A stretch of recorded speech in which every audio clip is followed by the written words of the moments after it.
বিজ্ঞান প্রমাণ করছে এক এক ফোঁটার ভেতরে 40,000 হামসা বানানোর ক্ষমতা আল্লাহর থাকে।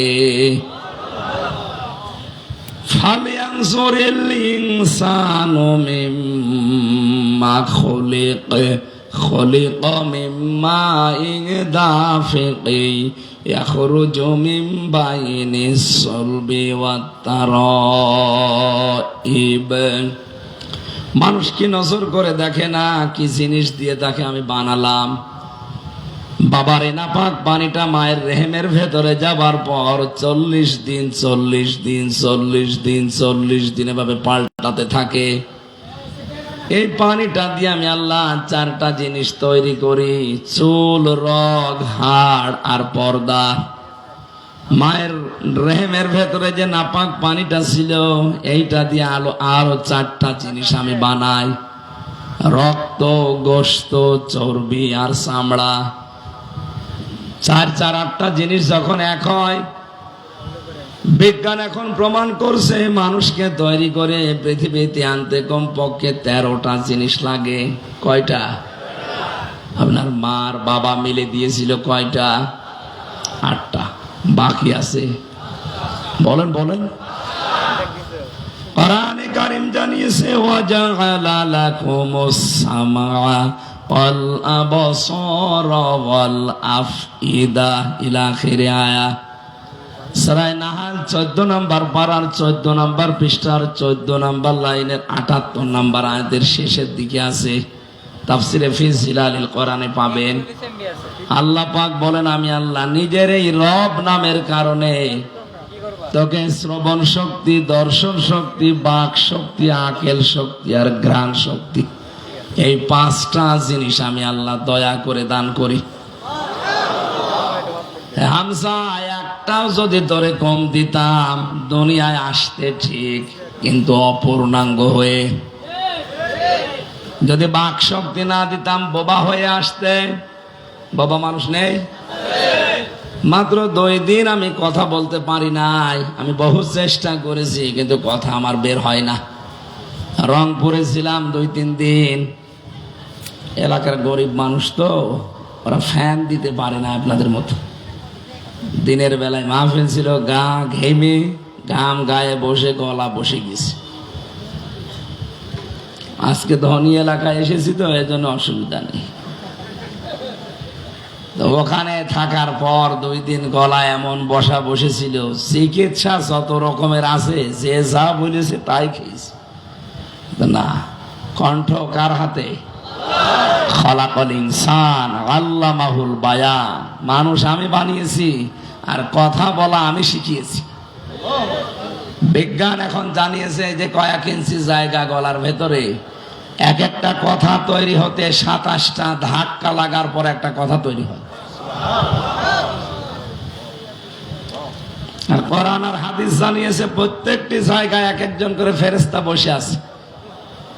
এই স্তরে স্তরে ফেরেশতারা এর কাছ থেকে ওর কাছে, ওর কাছ থেকে ওর কাছে নিয়ে নিয়ে 27 নাম্বার স্তরে দেওয়ার পর একটা কথা তৈরি হয়ে এই মুখ দিয়ে বের হচ্ছে।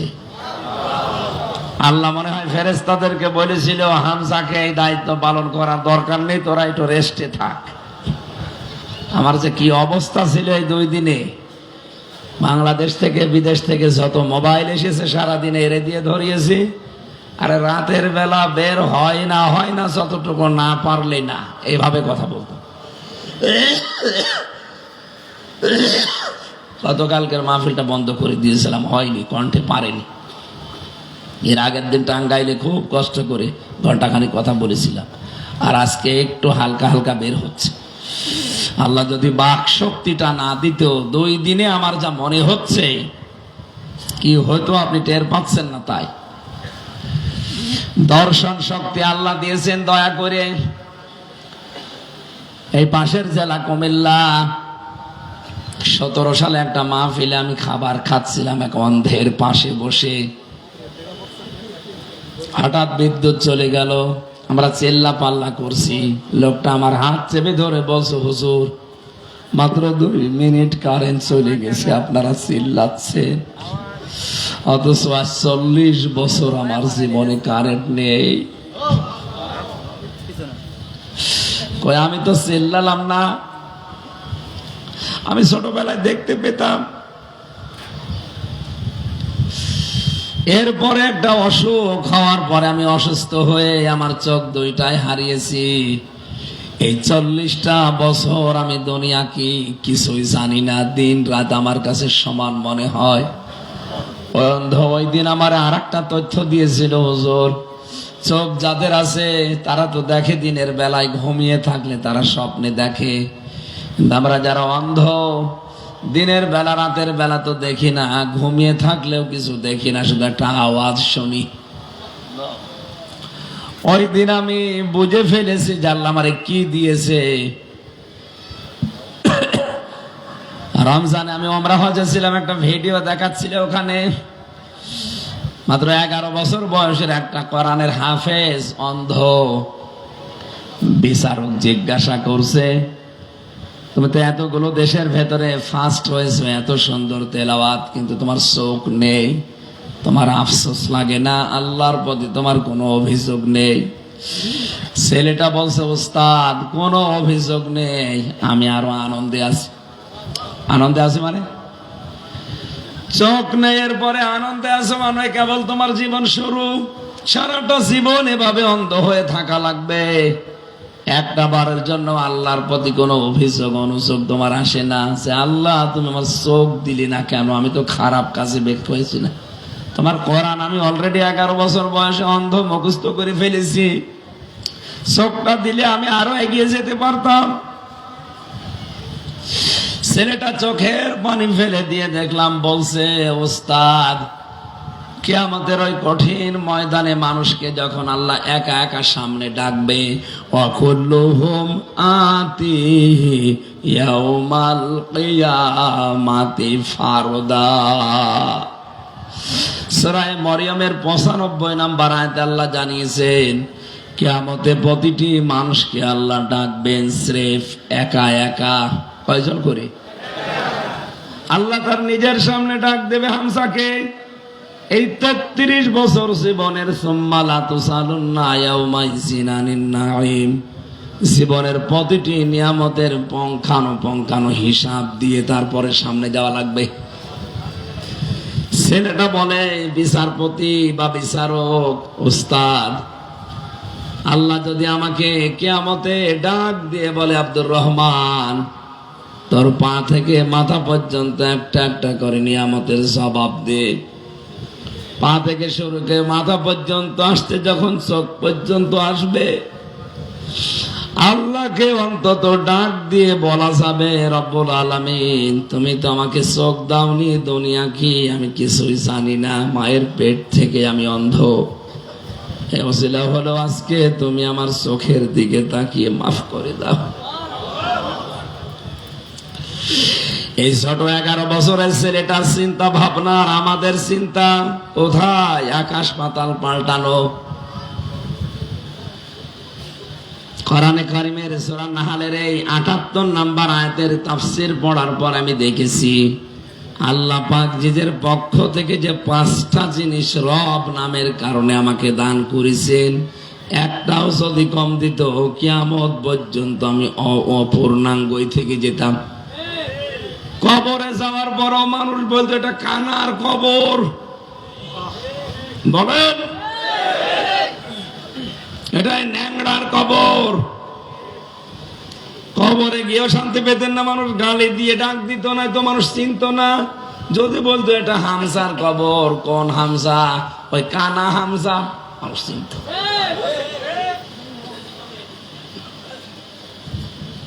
8-5-13টা জিনিস যখন এক হয়, ফেরেশতারা তখন বলে, রব্বুল আলামিন এর কি বানাবো এবার বলেন, এর আকৃতি কি দেব? ওয়াল্লাযী ইউসাউবিরুকুম ফিল আরহামি কাইফা ইয়াশা। তিনি সে আল্লাহ যিনি মায়ের পেটের ভেতরে তোমাদের আকৃতি তৈরি করেন, এটা ছেলে বানাবে না মেয়ে বানাবে সিদ্ধান্ত দেয় হামজা। কে? বলেন বলেন। সুতরাং ছেলে হোক মেয়ে হোক আপনারও হাত নেই, বড় হাত নেই, হাত কার? এই জন্য বড় পরে রাগ করা মানে মা। বলেন বলেন। কেউ যদি জেনে শুনে আল্লাহর উপরে রাগ করে, ওর ঈমান আর থাকবে? এরকম মূর্খতা যদি এলাকায় কেউ করে থাকেন, তওবা করে ফিরে আসবেন। আমার ভাইরা, আমার শিক্ষা দেওয়ার বিষয় ছিল এখানে। হযরত ওমর একটা একটা করে ভাবে মিলাতেন। রব মানে প্রতিপালক, রব মানে আইনদাতা। আমার 3.5 হাত বডির ভেতরে দেখি তো আল্লাহর আইন চলে কিনা, আমার পরিবারে আল্লাহর আইন আছে কিনা, আমার রাষ্ট্রে আল্লাহর আইন আছে কিনা। এগুলো মিলিয়ে মিলিয়ে 19টা যখন পুরা মিলাতে পারতেন, তখন বলতেন মালিকিন নাস। এই কারণে তার নাস ফালাক পড়তে লেগেছে 11 বছর, আর আমাদের লাগে 1.5 মিনিট। কোরআন পড়ার অর্থ আমি তাহফিজুল কোরআনে আজ 2-3 ঘন্টা সময় ব্যয় করে যেটা বুঝলাম, শুদ্ধ করে পড়ার নিয়ম আছে, কোরআন বোঝারও সিস্টেম চালু করছে, কিন্তু এটা আমার প্র্যাকটিক্যাল লাইফে মানা লাগবে। হযরত ওমরের মতো এভাবে সেট করে করে এই সিস্টেম আজ অনেক জায়গায় নেই, আর আমরা অনেকে জানিও না এটা। বসে বসে উনি তেলাওয়াত করছে সকালবেলা ফজরের পর, ওয়ালা ইয়াহুদ্দু আলা তাআমিল মিসকিন। আল্লাহ পাক বলেন, মিসকিনকে যারা খাবার দেয় না, খাবার দেওয়ার জন্য উৎসাহ দেয় না মানুষকে, এই মানুষগুলো আর যাই করুক কিয়ামতে বিশ্বাস করে না। অথচ উনি পড়ছিল, তেলাওয়াত করছিল, আর আইতাল্লাযী ইউকাযযিবু বিদ্দিন। হে নবী, আপনি কি দেখেছেন ওই মানুষগুলো যারা কিয়ামত বিশ্বাস করে না? নবীজি বলেন, কই? আমার কাছে যারা আসে এরা তো সবই মনে হয় কিয়ামতে বিশ্বাসী। আল্লাহ পাক বলেন না, ফাযালিকাল্লাযী ইয়াদউল ইয়াতীম। যারা এতিমের গলায় ধাক্কা দেয়, মিসকিনদেরকে খাবারের ব্যবস্থা করে না। ও কোরআন পড়ছে আয়াত, একজন অসহায় মানুষ, ভিক্ষুক, ফকির, একজন মিসকিন এতিম এসে একটু সাহায্য চেয়েছে, কোরআন শরীফ পড়া বন্ধ করে সামর্থ্য অনুযায়ী তাকে কিছু দেওয়ার দরকার ছিল। কথা বলেন। তাহলে এইটা হয়তো 3 নাম্বার শর্ত, এটা বাস্তব জীবনে আমল। 4 নাম্বারটা বড় কড়া, কঠিন। কেউ যদি বলে আমি কোরআন পড়ি, তাহলে তাকে শুদ্ধ করে পড়া লাগবে, অর্থ বোঝা লাগবে, ওটা প্র্যাকটিক্যাল লাইফে মানা লাগবে। 4 নাম্বারে ওটা যেন মানুষ মানতে পারে, এই ব্যবস্থা করে দেওয়া লাগবে। এদেশে ওই সিস্টেম আছে? ওইটাই তো চেয়েছিলাম, যে শুধু নিজে শুদ্ধ করে পড়বো না, শুধু নিজে বসবো না, নিজেই মেনে নেব না, আমি মানুষকে মানাতে চাই। এরকম একটা ব্যবস্থা, এরকম একটা পরিবেশ তৈরি করতে চাই। এই কারণে 3 বছর ছেলে আমি। কোন কারণে আপনি ছেলে আমারে রাখলেন বলেন? আমি কি আপনার মেয়ের দিকে তাকিয়েছিলাম? বলেন না। এই গল্প বলছেন, বন্ধ করেন না কেন? কোরআন পড়ার যে 4টা শর্ত বললাম, আমি সহ যারাই আছি, আল্লাহ আমাদেরকে আমাদের প্র্যাকটিক্যাল লাইফে এই 4টা শর্ত মেনে কোরআন হক আদায় করে পড়ার তৌফিক দিন। দ্বিতীয় শব্দ কি? ফাস্তাযহারাহু। যে ব্যক্তি কোরআনকে ইজহার করে, ইজহার মানে না, এজহারের 99টা অর্থ আছে। এজহার মানে স্পষ্ট করা, এজহার মানে দাঁড় করানো, এজহার মানে বিজয় করা, এজহার মানে কায়েম করা, এজহার মানে প্রকাশ করা, এজহার মানে জানানো। তার মানে কোরআন যে পড়ে শর্ত আদায় করে, হক আদায় করে, আর কোরআনকে দাঁড় করানোর জন্য, বিজয়ী করার জন্য যারা দুনিয়ায় চেষ্টা চালাবে, এরকম মানুষ তো এখন দেশে বেশি নেই। আর এই কথা বললে অনেকে রাজনীতি মনে করে মন খারাপ করে। কোরআন বিজয়ী করা লাগবে, কোরআন কায়েম করা লাগবে, প্রতিষ্ঠিত করা লাগবে। কথা শোনার পরে যদি কারো কাছে রাজনীতি মনে হয়, এটাই রাজনীতি। যদি কারো মন খারাপ হয়, কসম করে বলছি ওর পেছনের আমল আল্লাহ সব নষ্ট করে দিয়েছে। এটা তো আমি বানিয়ে বললাম। সূরা মুহাম্মদ 9 নম্বর আয়াত, যালিকা বিআন্নাহুম কারিহু মা আনজালাল্লাহু ফাআহবাতা আমালাহুম। আল্লাহ কোরআনে যা নাযিল করেছেন মানে না এমন না। যদি কেউ কোনো বিধান শোনার পরে মন খারাপ করে, সঙ্গে সঙ্গে ফাআহবাতা আমালাহুম, ওর পেছনের সব ভালো কাজ আল্লাহ নষ্ট করে দেয়। এই আয়াত অনুযায়ী আমি এই চোখ দিয়ে দেখতে পাচ্ছি বাংলাদেশের 100 জনের 85 জন মানুষের আমল নষ্ট হয়ে গেছে। 85 জন বললাম কেন না জানি, আমি আবার ওর ভেতরে আছি কিনা আল্লাহ জানে। কোরআনের কথা মেনে নেওয়া স্বতঃস্ফূর্ত ভাবে তো দূরের কথা, কেউ যদি শুধু মন, আপনার পেছনের সব কাজ আল্লাহ ধ্বংস করে দিয়েছে। এই হিসাবে বলেন তো এ দেশে এরকম মানুষ নেই কেন? কোরআনে সার করার জন্য বললেন বলেন। এর পরের যে 2টা শব্দ খুব গুরুত্বপূর্ণ। এখানে যারা বিভিন্ন মাদ্রাসায় হাদিস পড়ায়, মুহাদ্দিস জিজ্ঞাসা করেন মাঝখানে নবীজি ফা দিয়েছেন। ফা অক্ষরটা আরবি গ্রামার অনুযায়ী বালাগাত মান থেকে 13টা অর্থে ব্যবহার হয়। কয়টা? আগের এই 2টা শব্দ যদি কেউ মেনে নিতে পারে, পরের যে সমস্ত বিষয়গুলো আসবে অবশ্যই আল্লাহ তার জীবনী কার্যকর করবে। শব্দের দিকে আমি খেয়াল করার জন্য বলছি আলেমদের। প্রথম ছিল যে ব্যক্তি কোরআন পড়ে, পড়ার হক কয়টা? বলেন বলেন, আরো জোরে বলেন। কালকে কেউ এভাবে ক্লাস নিলে বলতে পারবেন কোরআন পড়ার হক কয়টা?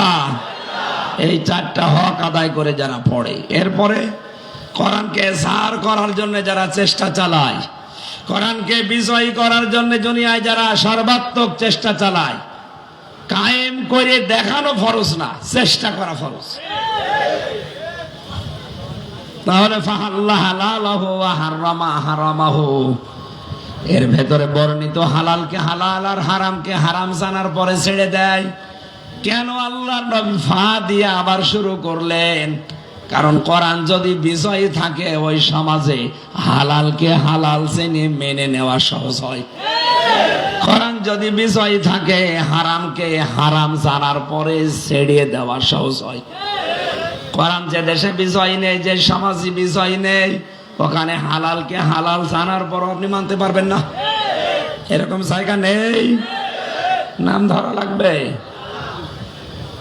হারামকে হারাম জানার পর আপনি ছাড়তে পারবেন না। কি কথা বলেন না কেন? এই জন্যই নবীজি জানিয়েছেন কোরআন যারা পড়ে আর এজহার করার জন্য চেষ্টা চালায়, তখন এর হালালকে হালাল হারামকে হারাম জানার পরেও ছেড়ে দিতে পারবে। কি হবে জানো? আদখালাহুল্লাহুল জান্নাহ, আল্লাহ নিজে দায়িত্ব নিয়ে তাকে জান্নাতে দেবে না দিয়েছে না? আপনি আলেন না? এখানে কি সমস্যা আপনাদের? আমি কিন্তু পরে একটা ঘুরে জিজ্ঞাসা করবো কি বললাম। এখানে নড়াচড়া একটু বেশি হচ্ছে, আপনি না শুনতে মনে চায় ঘুমিয়ে থাকেন। বলেন আদখালাহুল্লাহুল জান্নাহ, আল্লাহ তাকে জান্নাতে দেবে না দিয়েছে? আলেমকে বলছি, আল্লাহ জান্নাতে দিয়েছে না দেবে? দিয়েছে। ফাজেল পাস, ফাজেল মানে ফজিলত, তার মানে আর মাদ্রাসা লাইনে ডিগ্রি পাস করিস। কি বললো যে আল্লাহ তাকে জান্নাতে দিয়ে দিয়েছে, অথচ আমরা এখনো মরি নাই। না মরলে আল্লাহ জান্নাতে দিল কি করে? তার মানে এর ভেতরে অবশ্যই কিছু লুকিয়ে আছে। ওইটা বের করার জন্যই তো তাফসীর মাহফিলে আসা লাগে। কি আছে লুকিয়ে? নবীজি হাদিসের টিকায় আমি পড়েছি, আসলে কণ্ঠটা সাপোর্ট করছে না, গলা হয়ে গেছে সে রওশনের স্বাদের মতো, এইভাবে হয়। ওনাদের এলাকায় গিয়েছিলাম তো, ওই যে বসে গেছে আর হচ্ছে না, শামীম ওসমানের মতো হওয়া লাগবে।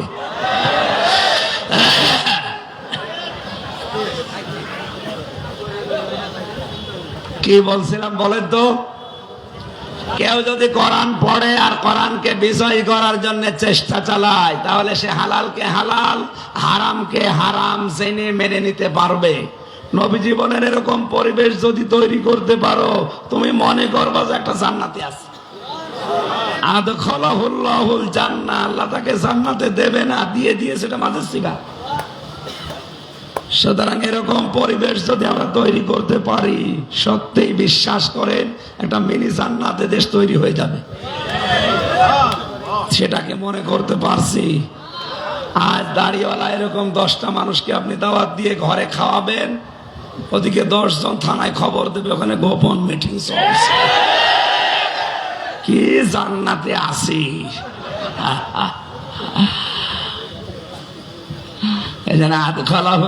জান্নাত মিলছে না। আরো বিভিন্ন কিরমান কাতিবিন বিভিন্ন জায়গায় বসে আছে, তো ওই জন্য আমি আর নিচে নামতে পারলাম না। আমি আজকে এমনি কোর্টে হাজিরা দিয়ে আসলাম। বিচারক যেভাবে তাকাচ্ছিল, না জানে আজকে আবার যদি আটকিয়ে দিত, তাফসির করা আকাশে জল খেত।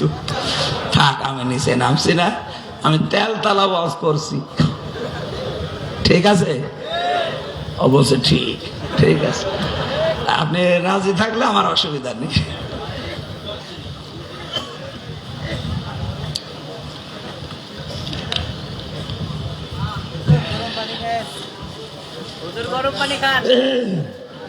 গরম পানি আর লাগবে না, গরম পানি।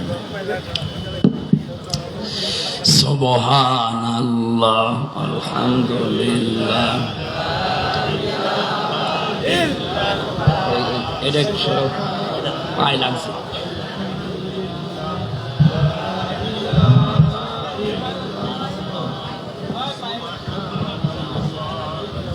কোরআনটা পড়বে, কোরআনটা পড়বে, কোরআনটা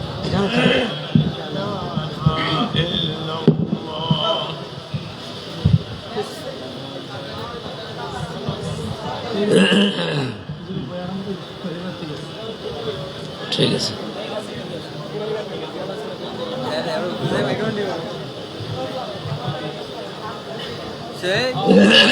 সুবহানাল্লাহ, আলহামদুলিল্লাহ, লা ইলাহা ইল্লাল্লাহ। সুবহানাল্লাহ, আলহামদুলিল্লাহ, লা ইলাহা ইল্লাল্লাহ, লা ইলাহা ইল্লাল্লাহ, মুহাম্মাদুর রাসূলুল্লাহ। সম্মানিত ভাইরা, হাদিসের ব্যাখ্যার ওয়াসাফাহু ফি আশারাতিন মিন আহলি বাইতিহি কুল্লুহুম কদ ওয়াজাবাত লাহুন নার শেষ পর্যন্ত আমার দরকার নেই। আমি যতটুকু বোঝানোর চেষ্টায় ছিলাম, আমি আশা করি এ পর্যন্ত বুঝে ফেলেছি। কোরআন আমাদের হক আদায় করে পড়া লাগবে আজকে থেকে। যদি এ বয়সেও না পড়েন, মরণের আগ পর্যন্ত টার্গেট নেই, আজরাইল না আসার পর্যন্ত আমি তালবে ইলম থাকবো। কারণ তালবে ইলম অবস্থায় যদি আলিফ বা তাসা পড়তে পড়তেও মারা যান, আপনার কবরে আর কোনো হিসাব নেই, বিনা হিসাবে জান্নাত পেয়ে যাবেন। এই সুযোগটা কাজে লাগানো যাবে না। যে জরিপ পাওয়া যায় 100 জনের 95 জন আমরা পড়তে পারি না, এই জরিপ আমরা আগামী বছর উল্টিয়ে ফেলবো ইনশাআল্লাহ। পুরা উল্টিয়ে 100 জনের 100 জনই আমরা জেনে জেনে কোরআন পড়তে পারি। তা আনাকুম জানাকুম না, হক আদায় করে এই 4টা শর্ত মেনে বলেন। তাহলে যে যতটুকু পড়বে শুদ্ধ করে বুঝবে, নিজে আমল করবে আর মানুষের কাছে পৌঁছাবে, এই দেশে কোরআনে কারিম প্রচারে আর কেউ বাধা দেওয়ার সাহস করবে না। কারণ আমরা 96 বাধা দেবে কে? 2 নম্বরে, যে যেখানে আসি ওই জায়গা থেকে কোরআন যেন প্রকাশ হয়, প্রচার হয়, এজাহার হয়, দাঁড় হয়, কায়েম হয়, বিজয় হয়। চেষ্টা চালিয়ে যাব, বাকি ফল আল্লাহর হাতে। কারণ কোরআনের মালিক আমি না, এই জমিনের মালিকও আমি না। এই কোরআনের মালিকও আল্লাহ, জমিনের মালিকও আল্লাহ। আমরা শুধু কামলা, শ্রম দিয়ে যাব, শেষে বেতন পাবো।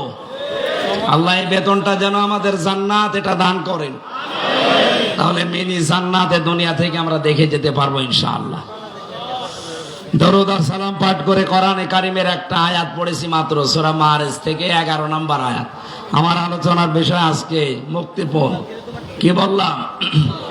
এত কঠিন বিষয় এটা। দুনিয়ার হিসাবে তো আছেই, মরণের পরে আল্লাহ একটা বিষয় সাজিয়েছেন। আল্লাহ রাব্বুল আলামিন বলেন, মানুষের মরণের পরে আমি ময়দানে মাহশারে এমন কঠিন অবস্থা বানাবো, কিয়ামতের ওই ময়দানটা 50 আলফা সানা মিম্মা তাউদ্দুন।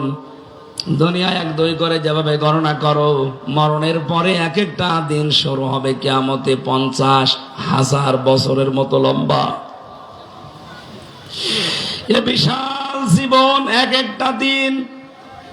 বিজ্ঞানী আয়াত নিয়ে প্রমাণ করতে চেয়েছে, কেউ যদি দুনিয়াতে 100 বছর হায়াত পায়, মরণের পরে যে জীবন শুরু হচ্ছে, ওই জীবনে এক একটা দিনের তুলনায় মানুষ যেন মাত্র 2.5 সেকেন্ড বেশি থাকে। কত? আমি 33 বছর এখন বয়সে, ওই হিসাবে আমি মাত্র 1 মিনিট হায়াত পেয়েছি মরণের পরের জীবনের তুলনায়। এক কথা বলেন না কেন?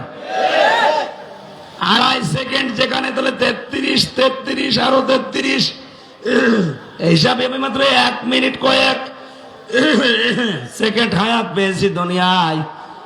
এর ভেতরে কত স্বপ্ন অলরেডি আমি দেখে ফেলেছি, আরো দেখতেছি। আমি যদি কোরআনের আয়াত সত্যি বিশ্বাস করে থাকতাম, বাস্তবে বলেন তো 2.5 সেকেন্ডের জন্য যা করছি, 2.5 মিনিটের জন্য আমি যা করছি, 100 বছরের হায়াতে কোটি কোটি মিনিট পড়ে আছে আমার সামনে। ওর জন্য কি করা দরকার? আল্লাহ বলেন, প্রতিটি মানুষের সামনে দিন কিন্তু আমি রেখে দিয়েছি। যুবক মানুষ বৃদ্ধ হয়ে যাবে ওই দৃশ্য দেখলে। মেয়েদের লজ্জা স্থান আর লাগবে না, পেট ফেটে সন্তান বের হয়ে পড়ে যাবে। দুধের বাচ্চার কথা পর্যন্ত মা ভুলে যাবে, মনে রাখতে পারবে না। ওয়ালা ইয়াসালু হামিমুন হামিমা। বন্ধু বন্ধুর কোনো কথা মনে রাখবে না, মনে রাখার মতো হবে না। কেন? ইউবাসসিরুনাহুম, তাদেরকে যদিও মুখোমুখি করা হবে, দেখানো হবে যে এটা তোর সেই বন্ধু। কয়েকদিন আগে আমি দিনাজপুর গিয়েছিলাম। বিশ্ববিদ্যালয়ে থাকাকালীন এক বন্ধু ছিল, মাওলানা মাহফুজুর রহমান। ওরা আমি জেলে যাওয়ার আগেও দেখি নাই কয়েক বছর, এরপরে তো 3 বছর আর এই কয়েক মাস, প্রায় 5-6 বছর কেটে গেছে। ও শুনেছে কিভাবে আমি দিনাজপুরে ঢুকেছি, খবর দিল নাম্বার নিয়ে। পরে দেখার পরে বললাম আজকে সময় নেই, যাই অন্যদিন আসবো। ও আমাকে দেখার পরে যে আচরণ করেছে, আমার তো এই আয়াতটা মনে পড়েছে। কিয়ামতে আল্লাহ কঠিন অবস্থায় এই মাহফুজ আমারে বলবে, হামজা আমি তোমারে চিনি না। ইয়াওয়াদুল মুজরিমু লাউ ইফতাদি মিন আযাবি ইয়াউমিযিন বিবানি। কিয়ামতের ওই ময়দান থেকে পরিত্রাণ পাওয়ার জন্য আমি আল্লাহকে কথাও বলবো, আল্লাহ এই যে 7 বছর পরে যার সাথে দেখা হয়েছিল, এখন তো একটা নজর ওর থেকে আলাদা করতে মনে চাচ্ছে না। এই মাহফুজকে আমি মুক্তিপণ হিসাবে দিয়ে দিলাম। জান অন্তরঙ্গ এত বড় বন্ধুকে পর্যন্ত মানুষ মুক্তিপণ দিতে চাইবে। বিবানি, নিজের সন্তান পর্যন্ত। আল্লাহ সন্তানের নাম দিলেন কেন? এই পৃথিবীতে আমরা বন্যা দেখেছি, জলোচ্ছ্বাস দেখেছি।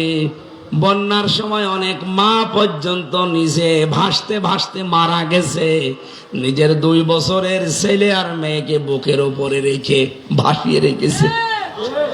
তার মানে নিজের জীবনের তুলনায় সন্তানকে ভালোবাসে এরকম মা দুনিয়ায় আছে? বলেন।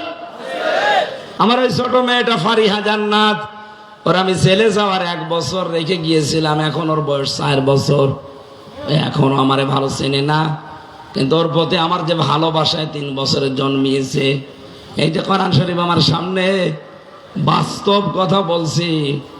আজ প্রধানমন্ত্রী শেখ হাসিনা যদি আমারে বলে, দেশ তোমার নামে লিখে দিলাম, ফারিহাকে জবাই করো, আমার দ্বারা সম্ভব না। সত্যি বলছি। অথচ আল্লাহ ফারিহার নামটাই দিয়েছেন আগে বিবানি। কিয়ামতে এই ফারিহাকে হামজা বলবে, আল্লাহ এরেও দিয়ে দিলাম, আমারে মুক্তি দাও। নারায়ণগঞ্জবাসী, বিষয়টা বলতে আমি যত সহজে বলছি, এটা প্র্যাকটিক্যালে কি অত সহজ? বলেন, আপনি বাস্তবে ওই সম্মুখীন হন তো দেখি। ইব্রাহিম আলাইহিস সালাম হয়েছিলেন 80 বছর বয়সের সন্তান হওয়ার পরেও 13 বছর খোঁজ খবর নেননি। 13 বছর পরে সে বলছে, আল্লাহ আমাকে পাঠিয়েছে তোমাকে জবাই করার জন্য। আমার মনে হয় আমাদের মতো ছেলে মেয়েরা হলে বলতো, তুমি কি বাবা না কসাই? ভণ্ডামি করতে এসেছ। জন্মের পরে আর খবর নাওনি, এ মরুভূমিতে রেখে গেছো 13 বছর পরে এখন এসেছো বাবার দাবি নিয়ে আবার জবাই করার জন্য। তোমার মতো বাবা আমি মানি না। অথচ ইসমাইল নবী বলেছিলেন, বাবা হুকুমটা আল্লাহর, আমি আপনার আল্লাহর বিধান, আমার আল্লাহর বিধান মানতে ওই পরিমাণে রাজি আছি যে পরিমাণে আপনি রাজি আছেন। আল্লাহ এখানে শব্দের দিকে খেয়াল করে দেখবেন, ফালাম্মা আসলামা ওয়া তাল্লাহু লিল জাবিন।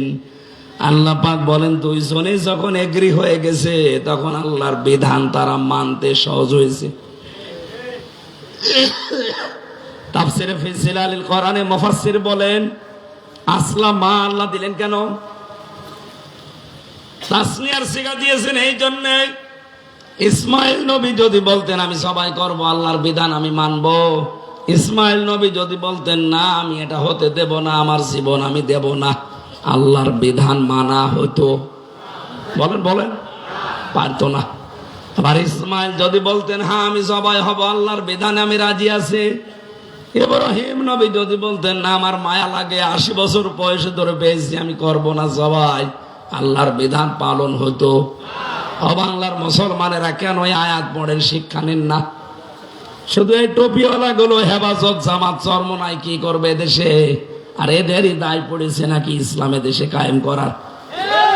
আপনি মুসলমান না? হ্যাঁ কথা বলেন না কেন? আপনার আগা কাটা নেই না? অনেকের কাটা নেই, এই যে এটার কাটা নেই, এই ওটো না, এর কাটা হয়নি। এরকম কয়েকটা আছে, তাছাড়া বাকিদের সবই কাটা আছে। অন্তত আপনি টুপি তো মাথায় দিয়ে আছেন। এখন আমরা আজ যারা দেশের দায়িত্বে আছি, 1734 জন মানুষ, প্রধানমন্ত্রী শেখ হাসিনা থেকে শুরু করে আপনাদের এলাকার উপজেলা চেয়ারম্যান পর্যন্ত, এই মানুষগুলো যতদিন পর্যন্ত ইব্রাহিম আলাইহিস সালামের ভূমিকায় অবতীর্ণ না হবে, 16 কোটি জনগণ আমরা যারা, তারা যদি ইসমাইল নবীর ভূমিকায় এগিয়ে না আসি, কিয়ামতের আগে দেশে ইসলাম কায়েম হবে না।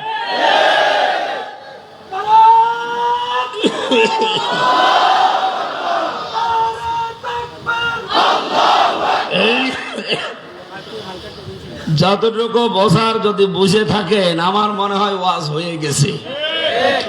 আমরা আহ্বান যারা যারা দায়িত্বে আছেন, আপনারা ইব্রাহিম নবীর ভূমিকায় আসেন।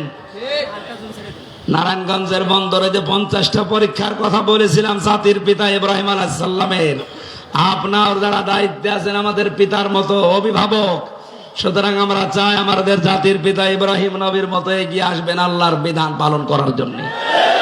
আমরা 16 থেকে 18 কোটি জনগণ ইসমাইলের ভূমিকায় জীবন দিতে আমরা রাজি আছি আল্লাহর বিধানের জন্য। দেখবেন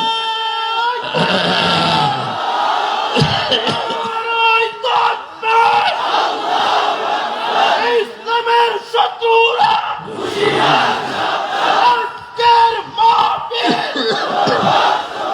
সারা বিশ্বের মুসলিম আলহামদুলিল্লাহ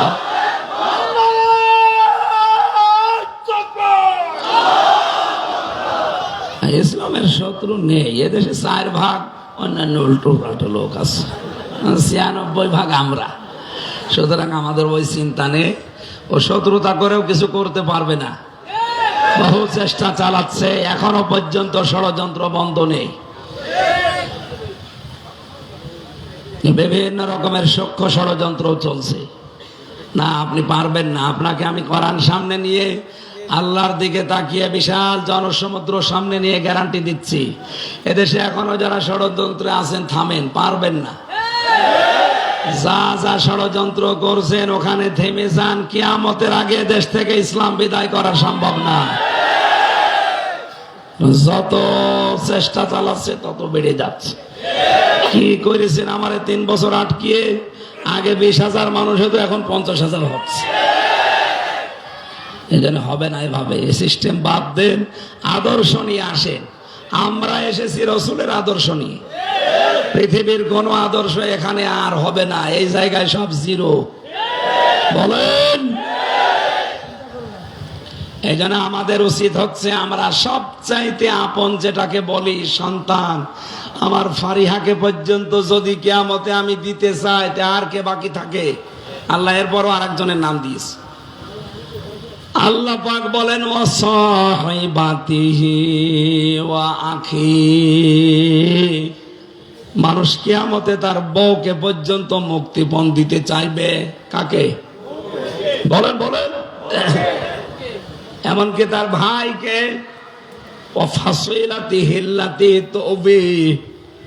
তার জ্ঞাতি গোষ্ঠী, তার দলের লোক যারা তাকে আশ্রয় দিত, বিভিন্ন জায়গায় আকাম কোকাম হন্ডামি করে আসলে এলাকায় যারা তারে আশ্রয় দিত, তারা পর্যন্ত বলবে আল্লাহ এগুলো নিয়ে নাও। অমান ফিল আরদি জামিআ, পৃথিবীর যত সম্পদের মালিক সে ছিল, স্থায়ী অস্থায়ী সব আল্লাহর কাছে বিনিময় হিসাবে বলবে এগুলো নাও। সুম্মা ইউনজি, এরপরেও তুমি আমাকে বাঁচাও। ও বাংলার মুসলমানেরা একটু খেয়াল করেন আয়াতগুলো, আল্লাহ কত শক্ত ভাবে আমাদের জানাচ্ছেন। এই কথাগুলো বলতে বলতে আল্লাহ হঠাৎ করে আলোচনার ধরনটা পাল্টিয়ে ফেলেছেন। আল্লাহ পাক বলেন, এতগুলো জিনিস মানুষ আমাকে দিতে চাচ্ছে মুক্তিপণ হিসাবে বাঁচার জন্যে। কাল্লা, কখনোই না। ইন্নাহা লাযা, তাকে আমি লাজায় প্রবেশ করাবো। কোথায়? বলেন বলেন। লাজা কি? না, জাহান্নামের একটা দরজা। এখানে যারা আলেম আছে তারা বাদ দিয়ে আমার মনে হয় সাধারণ 100 জনের 99 জন ভুল করবে। যদি বলি জাহান্নাম কয়টা, বলবে 7টা। কোন জায়গায় পেয়েছেন আপনি কোরআনে? না, নেই। কোরআনে আছে জাহান্নাম একটা, আর জাহান্নামের দরজা 7টা। কয়টা? এটা তো আমি বানালাম নাকি? সূরা হিজর 14 নম্বর পারার 3 নম্বর পৃষ্ঠা 9 নম্বর লাইনে 44 নম্বর আয়াতে আছে। আল্লাহ পাক বলেন জাহান্নাম একটা, লাহা সাবাতু আবওয়াব, এর দরজা 7টা। দরজা লিকুল্লি বাবিম মিনহুম জুজউম মাকসুম। দুনিয়াতে যে যে ধরনের অপরাধ করবে, কিয়ামতে আল্লাহ তাকে ওই দরজা দিয়ে প্রবেশ করিয়ে শাস্তি দেবে। আজ নারায়ণগঞ্জের মানুষকে বোঝাতে চাই আমরা কোন ধরনের অপরাধ করছি আর কোন দরজা দিয়ে প্রবেশ করার উপযুক্ত হচ্ছি।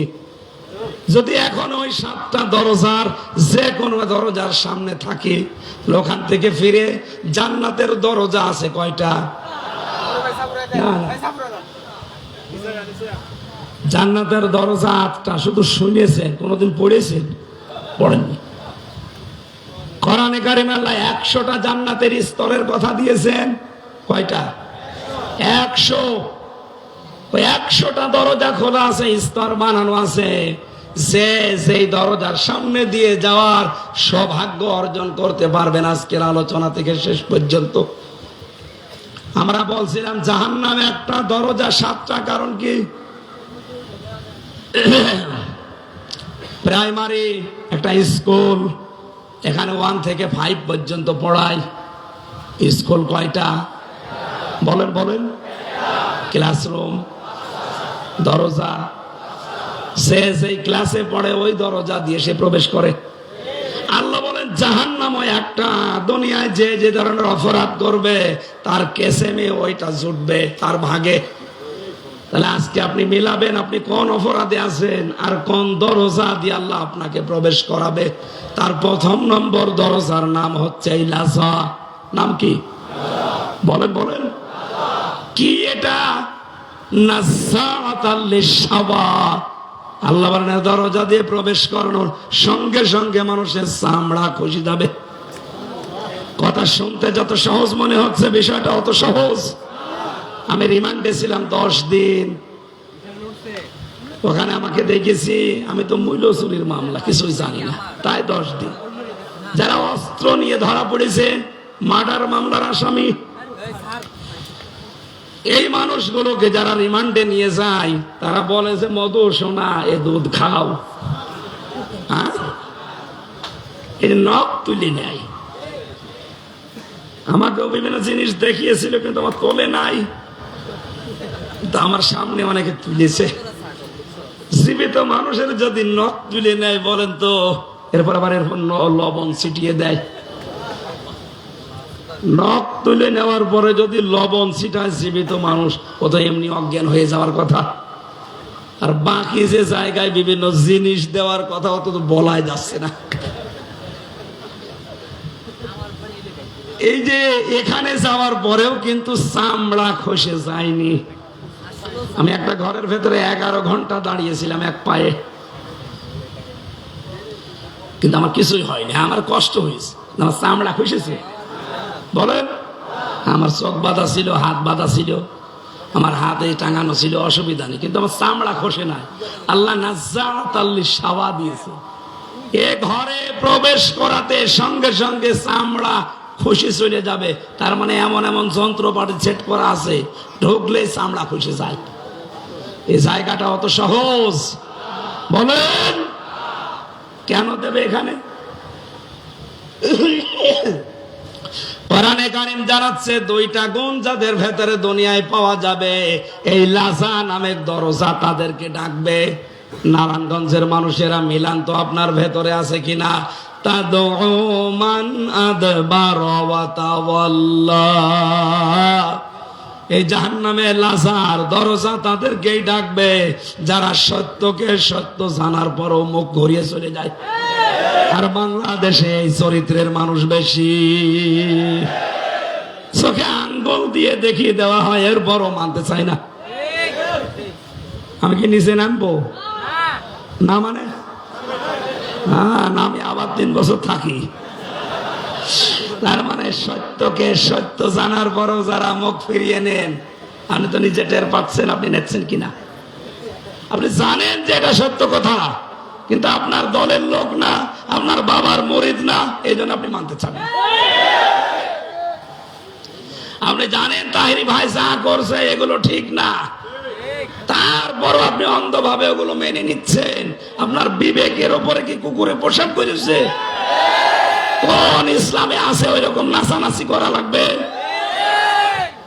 সত্যকে সত্য আঙ্গুল দিয়ে দেখিয়ে দেওয়া হচ্ছে, এরপরও মানতে চাই না। এই চরিত্র যাদের আছে, বিবেক যাদের কাজে লাগে না, এর দলিল পাবেন সূরা মুলকের 10 নম্বর আয়াত। ওয়াকালু লাউ কুন্না নাসমাউ আও নাকিলু মা কুন্না ফি আসহাবিস সাঈর। যারা জাহান্নামে যাবে তাদেরকে জিজ্ঞাসা করা হবে কেন আসলে? ওরা বলবে আমাদের আকল ছিল, বিবেক ছিল, আমরা কাজে লাগাইনি। আর আমরা শোনার পরও না শোনার ভান করেছিলাম। তারা আপনি শোনার পরও সত্যকে সত্য জানার পরও যদি না মানেন, 2 নম্বরে কি? যারা মাল সম্পদ জমা করে আর এগুলো সংরক্ষণ করার জন্য সব সময় চেষ্টা চালায়। এই বাংলাদেশে এই চরিত্রের মানুষও দিন দিন বাড়ছে। কি করে জমা করবে জমা করবে জমা করবে, আর এগুলো কি করে সংরক্ষণ করা যায়, সে বৈধ হোক আর অবৈধ হোক। দেশে জায়গা হচ্ছে না, অনেকের বেগম পাড়া বানাচ্ছে। এখানে মাল শব্দটার অর্থ পেয়েছি আমি 4টা। কয়টা বলেন বলেন? মালের প্রধান অর্থ হচ্ছে নেককার স্ত্রী। আর নেককার স্ত্রী বলা হয় ওইটাকে যে স্বামী বাইরে থেকে বাড়িতে আসলে স্বামীকে আনন্দ দেওয়ার জন্য যেভাবেই হোক স্বামীকে খুশি করে। সে সাজগোজ দিয়ে, কথাবার্তা দিয়ে, এমনকি কত দিয়ে হলো, অসুবিধা নেই। সম্মানিত মা বোনেরা, স্বামী বাইরে থেকে আসলে যদি ওকে খুশি করার জন্য আপনি দাঁত বের করেন হাসতে, যেই কয়টা দাঁত বের হবে ওই কয়টা নফল নামাজের সওয়াব হবে। এবার সুবহানাল্লাহ জোরে বলা দরকার নেই, বাড়ি যেয়ে দেখবেন দাঁত কেলিয়ে পড়ে আছে, ও আর বন্ধ হচ্ছে না। কেন? হুজুর বলল যে কয়টা দাঁত দেখবা ওই কয়টা নফল হজের সওয়াব, যা আছে সব বের করে দিলাম। না, আপনাকে স্বামী অনেক বড় জিনিস, খুশি করার চেষ্টা করবেন। এখানে প্রশ্ন আসতে পারে মা বোনদের, ওই যে দুইজন মহিলা দাঁড়িয়ে আছে, ওরা যদি বলে হুজুরে ওয়াজ থামান, ওই এমন জল্লাদের সাথে বিয়ে হয়েছে, শাহজাহান জল্লাদ, ও জীবনে কোনোদিন একটু পাউডারও কিনে দেয় না, আমি মাখবো কি? এরকম জল্লাদ নেই দেশে? না, স্ত্রীর জন্য যদি সাজগোজের জন্য খরচ করেন, এটা আবার রেকর্ড করছি, কিন্তু এখনই ম্যাডাম শুনবে, লাইভ চলছে। আমার মনে হয় হাদিস না বলাই ভালো হবে না, যদিও আমি এই ওমরা থেকে আসার সময় ওর মেকআপ বক্স দিয়ে এসেছি, সুতরাং আমার বলা অসুবিধা নেই। না, স্ত্রীর সাজগোজের জন্য কেউ যদি খরচ করে, যদি মাসে 2000 টাকা ওর পেছনে খরচ হয়, মনে করবেন এটা আল্লাহর রাস্তায় দান করলাম। সুবহানাল্লাহ বলছেন না কেন আমি জানি, কারণ এগুলো তো দেন না। বলে 22 বছর বিয়ে করেছে, 22 বছরে 2200 টাকাও সাজতে দেয়নি। লোকের বর সাজগোজ দেখে খুব আনন্দ পান। সম্মানিত মা বোনেরা, আজ বাংলাদেশে পরকীয়া প্রেম বাড়ার পেছনে, স্বামীগুলো অন্য জায়গায় লাইন করার পেছনে কারণ আপনি। আপনাকে আল্লাহ যা দিয়েছে, যার পেছনে ও ছোটে, ওর দেওয়ালা তাই দিয়েছে। আপনি ওইভাবে থাকেন না, এই জন্য অন্য জায়গায় লাইন করে। ও বলছে ঠিক, তার মানে নারায়ণগঞ্জ এরকম 2 নম্বরই চলছে, চালান 180 মাইল বেগে। মা বোনেরা সেই যে থাকবেন, স্বামী আসলে এটা আপনার ইবাদত। এটা কি 2 নম্বরের স্বামী যখন বাড়িতে আসবে, তার যে সম্পদ এবং তার সন্তান, এটা যেন ইসলামের পথে থাকে, এই চেষ্টা করবেন ও যখন বাইরে যাবে। 3 নম্বরে স্বামীর মন যেটা চায় ওটা যদি জায়েজ হয়, আবার বলছি, স্বামীর মন যেটা চায় ওটা যদি জায়েজ হয়, জীবন থাকতে মানা লাগবে। আমি সহ যত স্বামী এখানে বসে আছে, প্রত্যেকটা স্বামী চাই বিয়ের পরে আমার মা বাবা যেন আমার সাথে থাকে, কিন্তু 100 জনের 98টা বউ এটা চাই না। বলেন বলেন না, মেয়েরা আপনি নেককার হতে পারবেন না। কি করবেন দুনিয়ায় এত সম্পদ দিয়ে আর এত আরামে থেকে? কি করবেন? আপনার আখিরাত নষ্ট হয়ে যাচ্ছে। এই জন্য স্বামী যদি জায়েজ কোনো কাজ চায়, জীবন থাকতে ওটা মেনে নেন, কষ্ট হোক।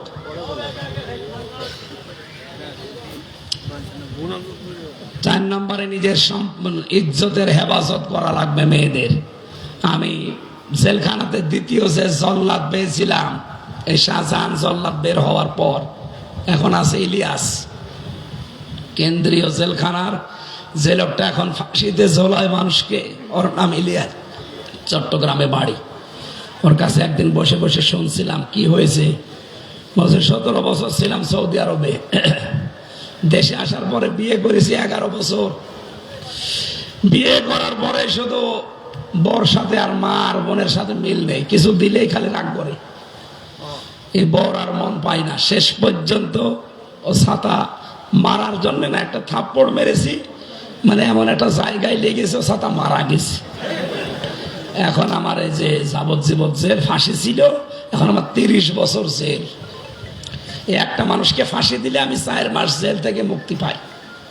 সেই হিসাবে যদি 20টা ফাঁসি দিতে পারি আর 15-20 বছর যদি জেল খাটতে পারি, তাহলে বাকিগুলো মাফ হয়ে যাবে। বলেন, ওর যদি এখনো 22 বছর জেল খাটা লাগে আর ওদিকে 17 বছর, ওর জীবনে আছে কি? অথচ খুব বড় কাজ করে জীবনটা শেষ করলো এই স্বামী স্ত্রীর দ্বন্দ্ব নিয়ে। সামান্য একটা দ্বন্দ্ব, ও মা বাবাকে বোনকে একটু খরচ দিত, ওই মেয়ে লোক সহ্য করতে পারতো না। সম্মানিত মা বোনেরা, না, আপনি নেককার হতে পারবেন না শুধু নামাজ পড়ে রোজা করে আর কালো বোরকা পরে মনে করছেন আমি তো আল্লাহর ওলি ফাতেমা হয়ে গেছি। হবে না। আল্লাহ মেয়েদেরকে 4টা গুণ অর্জন করার তৌফিক দিন। জান্নাতের 8টা দরজায় তাদের জন্য খোলা। নবীজি কিয়ামতে বলবে, যা সে জান্নাত দিয়ে পারিস চলে যা। আল্লাহ মেয়েদেরকে 4টা গুণ অর্জন করে নেককার স্ত্রী, পৃথিবীর শ্রেষ্ঠ সম্পদ মাল, এটা হওয়ার তৌফিক দিন। দ্বিতীয় নম্বর, মাল মানে ক্ষমতার চেয়ার। 3 নম্বরে মাল মানে অস্ত্র শস্ত্র। 4 নম্বরে মাল মানে সম্পদাদি। এই 4টা বিষয় যারা জমা করছেন, এই মনে করবেন যে এগুলো আমার পরীক্ষার বস্তু, এগুলো একটাও আমার হাতে থাকার বিষয় না, এগুলো আমি জমা করে সংরক্ষণ করার বিষয় না, এগুলো সব আমার আখিরাত কামাই করার মাধ্যম। আল্লাহ আমাদেরকে তৌফিক দিন, বলেন আমিন। স্ত্রীর সাথে ভালো ব্যবহার করব আমি এই কারণে, কারণ এর দ্বারা আমার যেন আখিরাত তৈরি হয়। কথা বুঝতেছে? নাই তো আমার এই লোকের মেয়ের সাথে ভালো ব্যবহার করার কোন দরকার? আমি করছি এই কারণে, কারণ এর সাথে ভালো ব্যবহার করলে আমার জান্নাত তৈরি হবে। আল্লাহ আমাদেরকে কোরআনে কারীম সহজ সরল ভাষায় বোঝার তৌফিক দাও। পারিবারিক জীবনের দাম্পত্য কলহ এবং এর সমাধান করা লাগে 19টা কায়দায়। কয়টা? আমি জেলখানা থেকে বসে বসে টুকে রেখেছিলাম, বাইরে এসে 2টা বই করেছি। স্বামী স্ত্রীর দাম্পত্য কলহ কিভাবে তৈরি হয়, মারামারি, গন্ডগোল, পরকীয়া, প্রেম, আর এগুলো মেটাতে হয় কি কি দিয়ে। 19টা যে কাজ আছে, বইটা এখানে আছে কি জানি না, এই যেখানে বইগুলো আছে নিয়ে যাবেন। নিয়ে স্ত্রীকে, মেয়েকে, বিয়ে হয়নি মেয়েকে আগে পড়াবেন, নিজের ফুফুকে, নিজের শাশুকে, দাদিকে, মাকে পড়তে বলবেন। মেয়েরা নিয়ে স্বামীকে পড়াবেন, পরকীয়া প্রেম থেকে মুক্ত হবে ইনশাল্লাহ। কণ্ঠ এবং শরীরের দিকে তাকিয়ে 11:30 বাজে, আমি মাফ চেয়ে শেষ করছি, আজকে আর পারছি না। সারাদিন কোর্টের বারান্দায় খুব কষ্ট হয়েছে, সারাদিন আজকে কোর্টে। আগামীতে কোনো জায়গায় যদি আসি